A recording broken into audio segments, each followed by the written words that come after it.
Alright, there's that rutabaga, y'all. And it's so, so delicious. Yep, that's that rutabaga. I'm gonna taste it. Hold on again. Mmm. Mmm, mmm, mmm, mmm, mmm, mmm.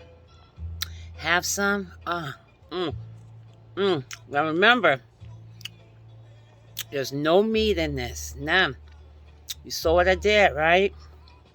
If you rutabaga lovers, now can you imagine the meat would be even better, but this is so delicious. So,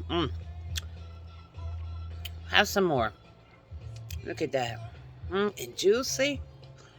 Mm-hmm. Yep.